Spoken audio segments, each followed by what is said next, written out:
Good morning, everyone. A lot has changed since we met on Friday, and we're probably a lot more uncertain about things today than we were on Friday. Um, the, the introduction of the CARES Act is something that we've got to take a look at. There's also the what is it, the grant program, the emergency grant program that we're still trying to get information on, and then understanding the changes related to the EIDL loan application process. When we finished up Friday, we compiled questions that were asked and began to answer the questions. I noticed over the weekend as I started answering the questions that the new information that was coming in was forcing me to sort of change my answers. It's evolved. It continues to be evolving as we speak. We don't have all of the new information yet.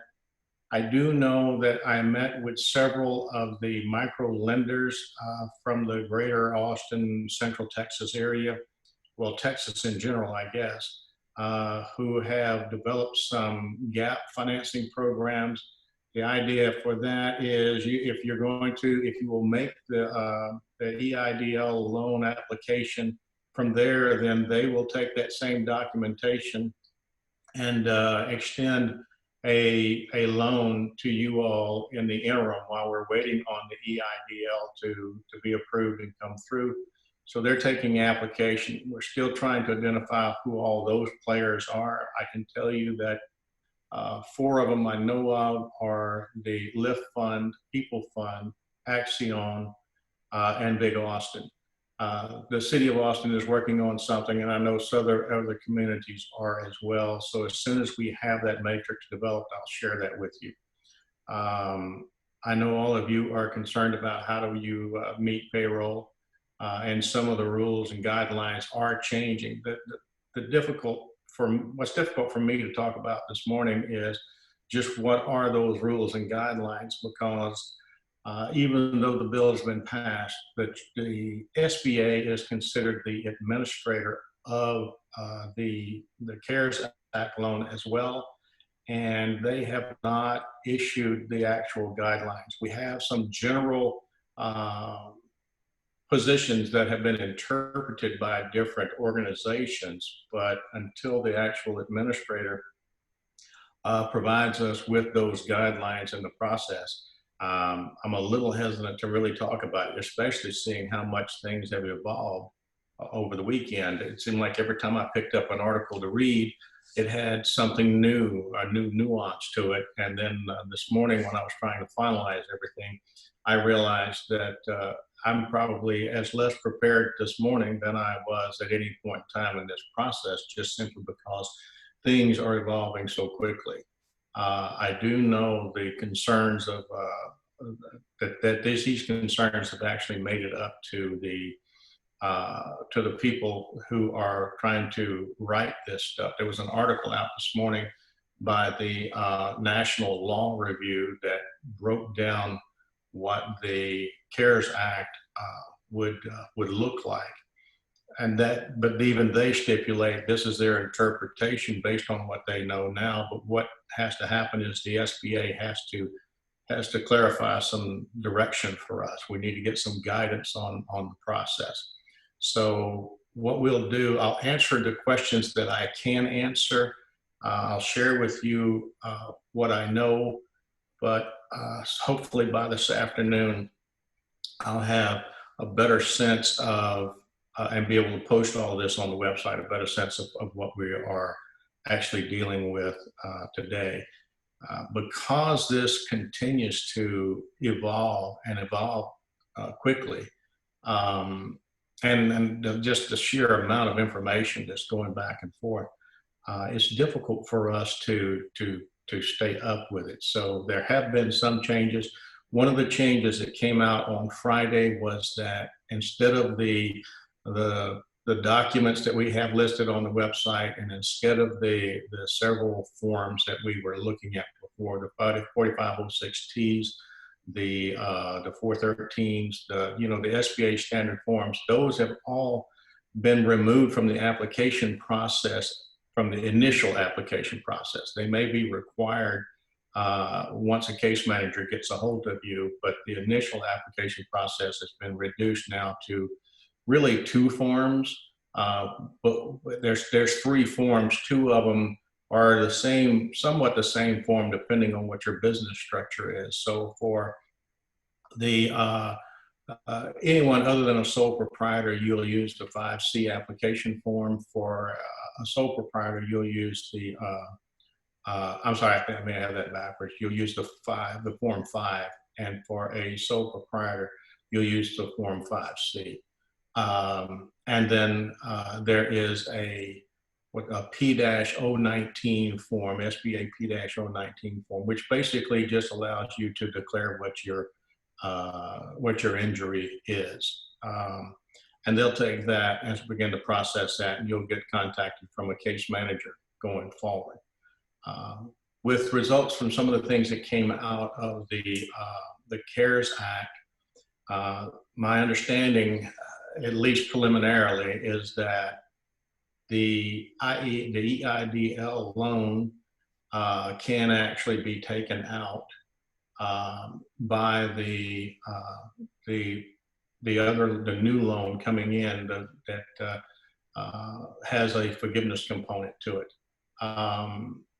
I still do not have all of the information related to the emergency grant, but I will. I'll go over that with you here shortly. If you don't mind, bear with me. We were going to address questions that we had from last week, and I'll re-entertain those questions today. But in my draft of response for that, all of that began to change as we as the time moved on, and we began to see some other information. I'd like to start with a little bit about the CARES Act and just kind of give you some preliminary guidelines. It is the loan that comes out of this it has a forgivable loan component to it, meaning that when we talked on Friday, it was just about payroll. Well, payroll will be the driver for this, but there's a potential forgivable up to 100% of the principal amount borrowed. So every expense that you borrow has the potential to be forgiven, but there again still guidelines left to be able to be developed that will tell us what exactly that looks like. Much has not changed as we talked the other day. The only thing is that the forgiveness portion of the employee, any employee you pay with $100,000 or more in salary, everything above that $100,000 will not be forgiven on the payroll side of that forgiveness of the loan. And again, I don't have all of the criteria, but we are talking about a 4% loan for 10 years, amortized over the course of 10 years. And we'll as soon as I get that information, we'll post it, and then by Thursday we should have some good information to report. We're hoping. They are moving fast. Typically, the SBA has about 15 days to report this out, the guidelines. But I'm seeing a lot of information flowing much quicker. With that, then it might be easier this morning for me just to answer questions directly, and we're going to open it up and let you all ask those questions, and I'll pull the answers together for you. I think most of the information I have on my desktop, so if it looks like I'm looking around and wonder, well, I sort of am. So just bear with me. But Francisca, let's go ahead and open it up for questions. Let me see if I can answer any questions anybody has this morning. Can't hear you. I can't hear you. Okay, hold on 1 second. Make sure.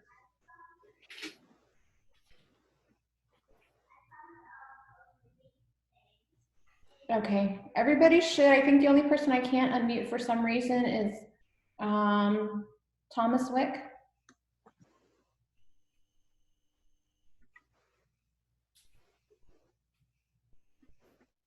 He did send in his question though. It seems that most of the federal programs are directed at benefiting employers. Will there be or are there federal grants that also benefit landlords who may have difficulty making mortgage payments if tenants cannot make lease payments? Yeah, there was some write up about that last week where we talked about real estate having some limited role in all of this, and particularly for landlords that are impacted by not being able to collect. So we're asking you to go ahead and because we're asking you to make the application as well. You should. There are provisions in there for you to qualify for some assistance. I don't know specifically right now what it was because that was a reading from Saturday that I have not. I can't put my hands back on, but I'll circle back around to it. But it was specific to that landlords being able to receive mortgage payments because basically they're your business, and your customers aren't able to pay. You qualify much the same way that any other business does. So. Yes, and I will look for the specific language on that when we get off the session.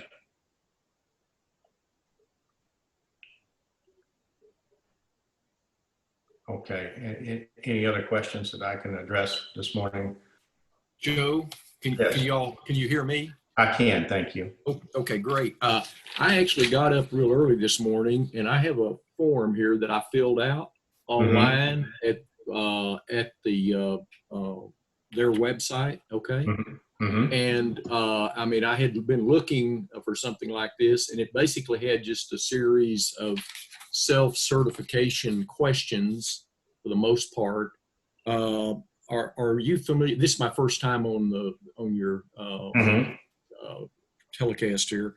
I was wondering, there's a place in there for getting assistance that you fill out a little form.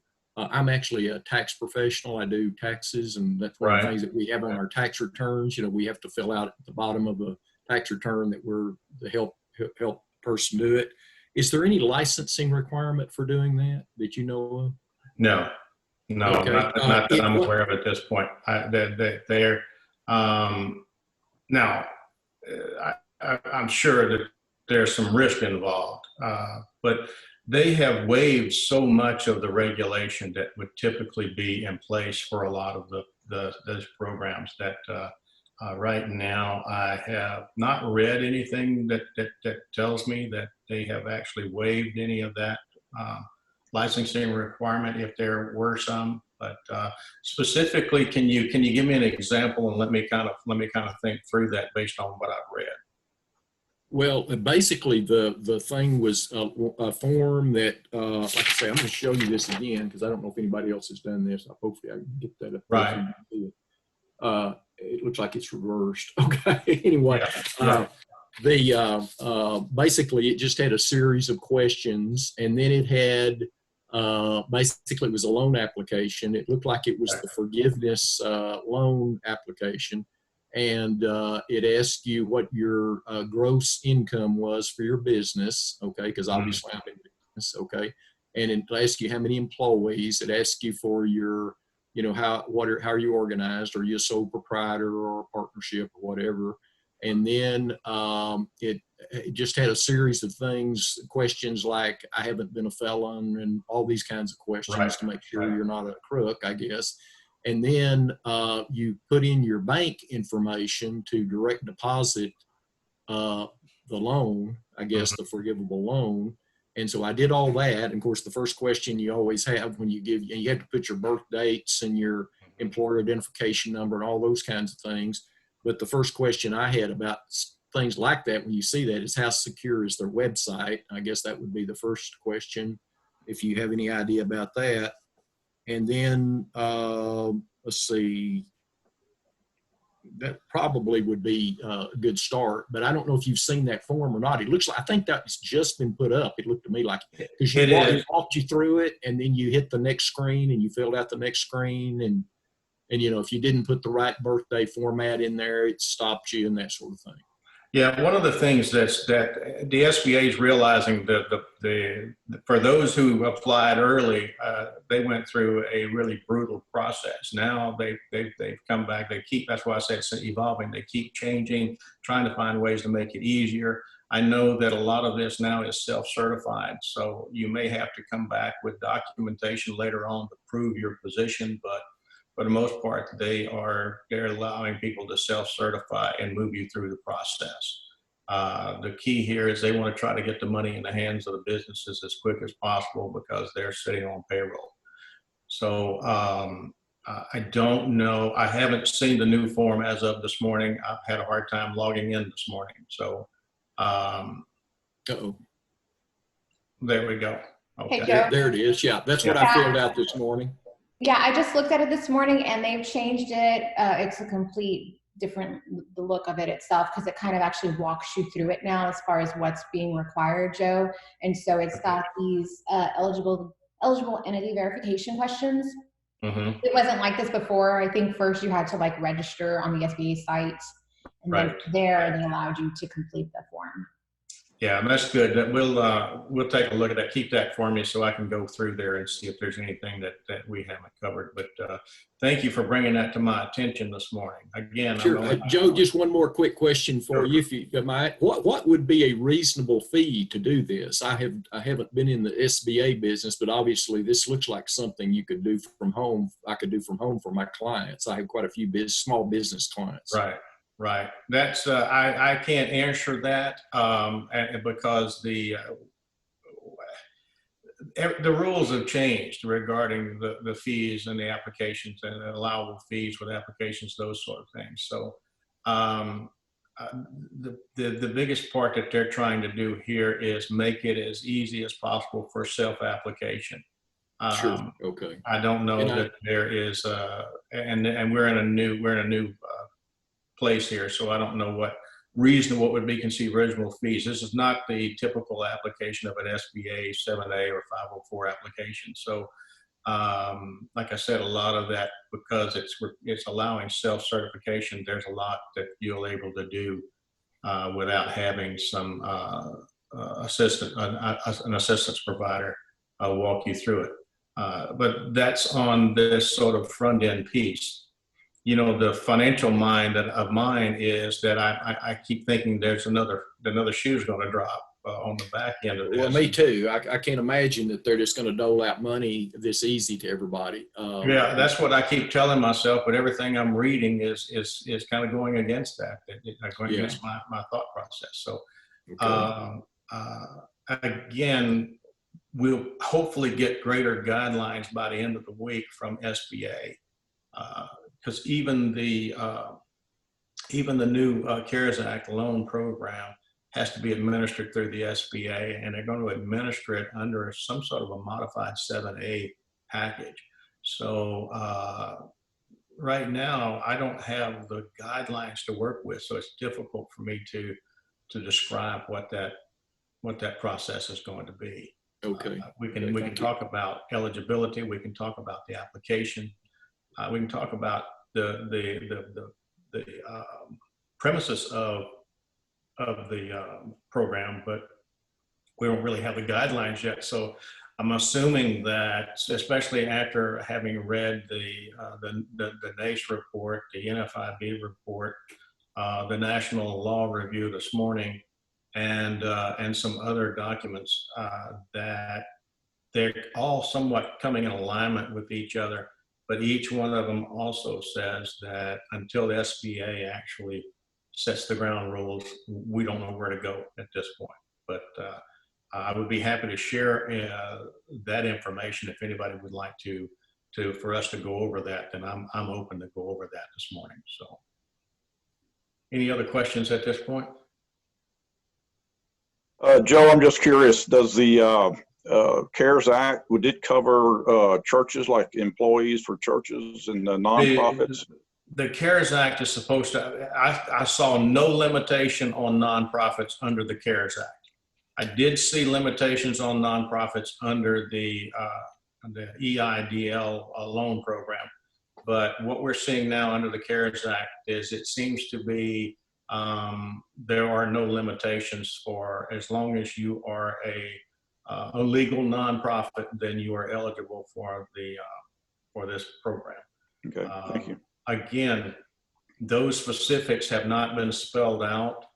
All they're saying is that all nonprofits. Well, you know, if as the rules come down, I'm sure that some of the lawyers are going to get a hold of the rules and say, okay, well, this is what you can do and can't do based on the law. And that should come out before the end of the week, hopefully. Okay. But as it stands right now, no, there are no restrictions. Okay, thank you. Mm-hmm. Would it help if I went over the CARES Act, just a preliminary review of the CARES Act, and we can walk through some of that if you'd like? Yes, sir. That would help me. All right. All right. Well, let's start here with the types of businesses that are eligible under this would be basically any business that is I'm just any business that's 500 employees or less. There's the stipulation for and entities must have been in operation on February the 15th, 2020. If you were in operation as a business by that time, then you're eligible. The information that I'm looking at is that any business concern, nonprofit business concern here, 501c3 nonprofit organizations, 501c19, tribal businesses concerned described that has fewer than 500 employees. There was a statement on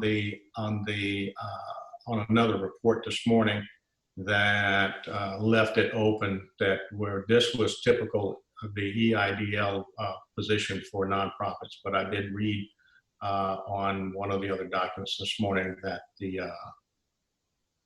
eligibility is still open and undetermined, than saying that everyone who has 500 employees or less, all businesses with 500 employees or less are eligible. The affiliated rules, understand what that means under affiliated rules is that typically businesses that have affiliation relationship, the number of employees begins to compound or add up, or accumulate. But in this case, they've waived all of that. The loan size is right now up to $10 million. The terms are 4%. What you qualify is going to be determined based on the cash flow. Again, this is a cash flow loan, so it's going to be looking at expenses that are usual and reasonable and continual from historical perspective moving forward, and the difference between what your current revenues are and projected to be minus and the difference between those and the actual expenses that you have, that would be the cash flow. This is about keeping you in business, not necessarily about keeping you making you profit. So it won't address any kind of profit position at all. The costs that are available that are eligible under payroll is any compensation, and I understand that to include commissions as well. Payment for vacation, parental family leave, sick leave, any allowance for dismissal or separations, payments required for this provision of group health care. So it's just basically any and all expenses related to payroll would be eligible under the payroll provision, and except for salaries that are above $100,000, and everything over that $100,000 payment would not be covered as eligible payroll. I'm just going through some of the quick, bear with me. Other payroll costs and then other expenses, any expenses, like I said, what you can't do is make new purchases. with the exception of inventory. If you're required to have inventory to generate sales, then that inventory that's reasonable and related to generating sales. This is all for the payroll, the Paycheck Protection Plan. So just to understand that under the CARES Act, the Paycheck Protection Plan is designed to keep employees in place and to mitigate some of your costs related to that. Give me a second. I got too many documents opened up at one time here.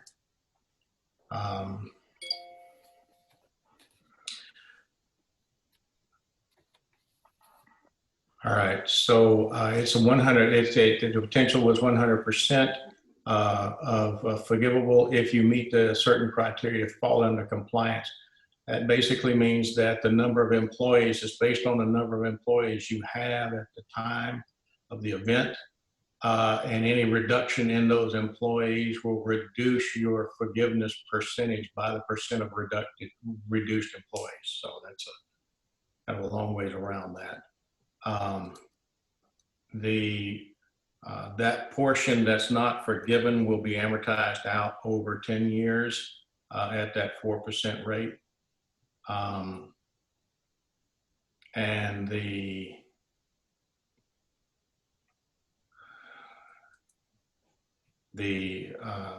loan applicants can get up to $10,000 to cover immediate payroll, mortgage, rent, and other special expenses. Which is an add-on to the EIDL. All right, let me move around here a little bit. Apologize for my skipping around, but I'm trying to make sure that we cover all the bases. That is all I see in the guidelines right now. Let's pull up, yes. We'll get further instructions as the week goes along. Let me see if I can pull that article back up from earlier today. National Law Review.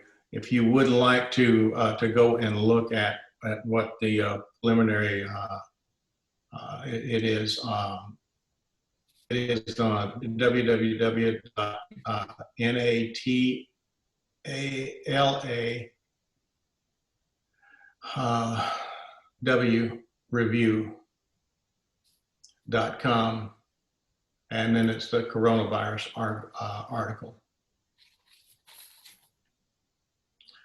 And that should give you, it was pretty, it's a pretty good article, covers most of the bases, and so we'll work from there.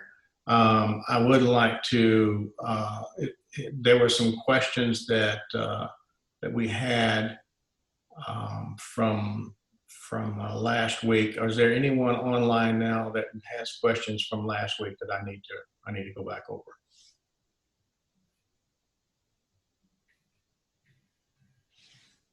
Hey Joe, what was that link again? All right, yeah, it's NATLAW, review.com. And then you said Corona. Hang on a minute, I'm getting over to the other end of it. It would be the summary, no, it'll be the summary of CARES Act, summary-CARES-Act.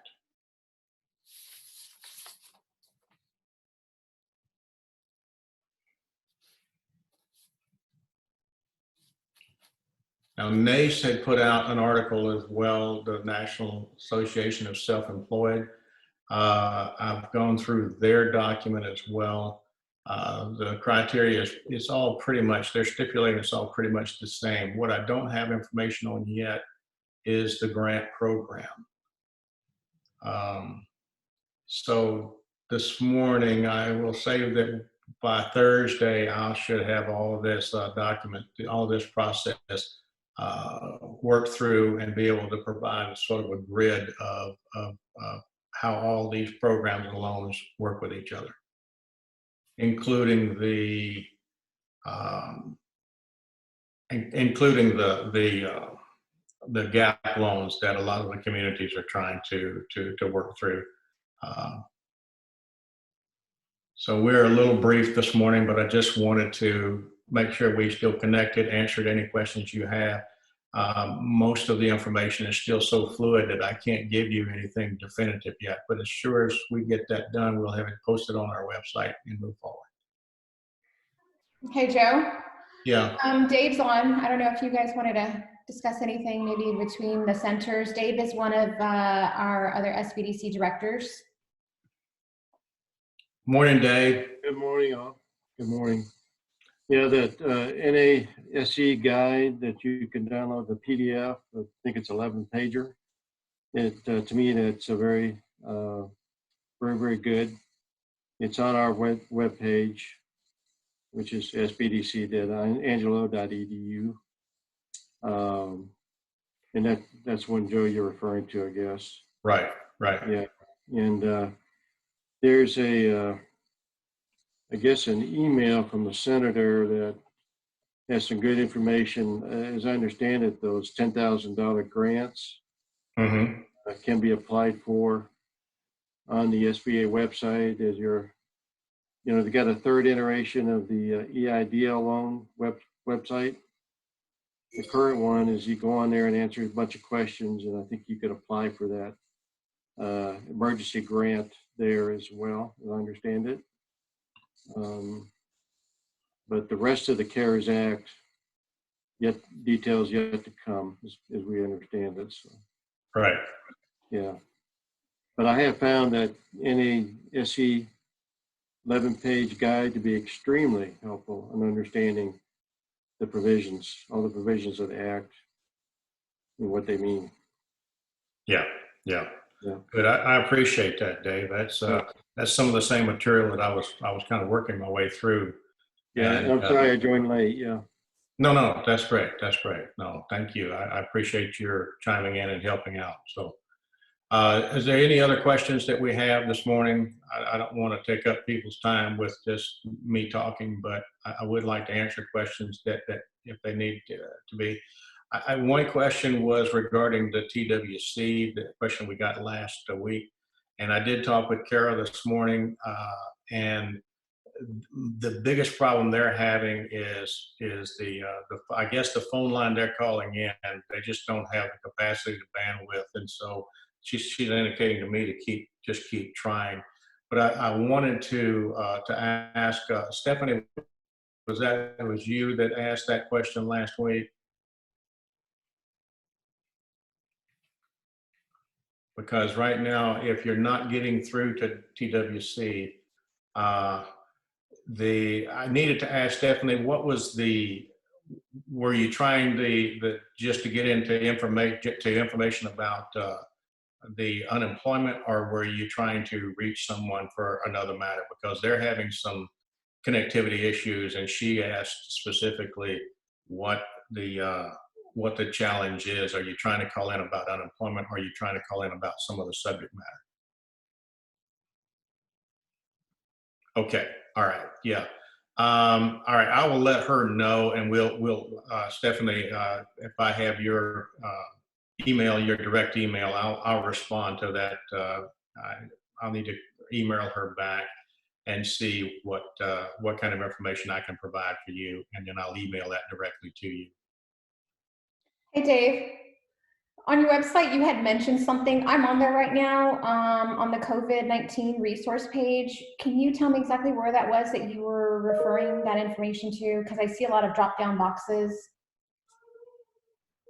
Yeah, we may not have that on there yet. We just had a little Zoom staff meeting, so we talked about getting it up on there. So I apologize for mentioning that, but it may not be up there yet, but soon will be.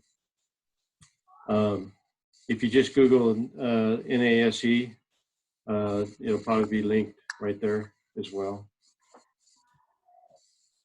Probably NASE.org, I would guess. Hey, Dave. Are you referring to the one that they sent out on Friday? Yes. Okay, I'm working on getting that because I noticed that the links were not hyperlinked, and so I had spoke with somebody Friday to see if they could actually send me the packet all hyperlinked. So as soon as I get that, I'll be happy to share it with you. All right, now we had a lot of broken links this morning. Have we gotten it corrected on our website as well? I checked all the links, and all the links, they basically rerouted everything to the main SBA page. Okay. So it's because they're shifting, it looks like they're shifting the website layout right now. So they're all just rerouting to the main page. All right, perfect. All right, so what I'll be prepared to talk about on Thursday, the grant program, the GAP loan programs being provided by a lot of our partners such as Lift Fund, People Fund, Axion, and Big Austin, and some others. And then we will hopefully have some more answers related to the CARES Act, but I will do probably about a 15 to 20-minute presentation on that and then open it up for questions. So thank you all for participating this morning. I look forward to connecting with you again on Thursday.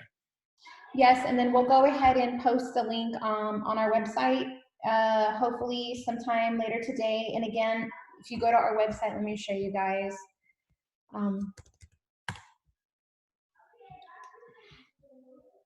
Okay, let me show you. Okay, you go to our website, you can either do disaster recovery or just go to training. And for the most part, I'm going to plug everything underneath training. But if you do go to the disaster recovery, I'll have it linked back. So just scroll down right under featured events. I'll have the link right here so that you can sign up. Okay.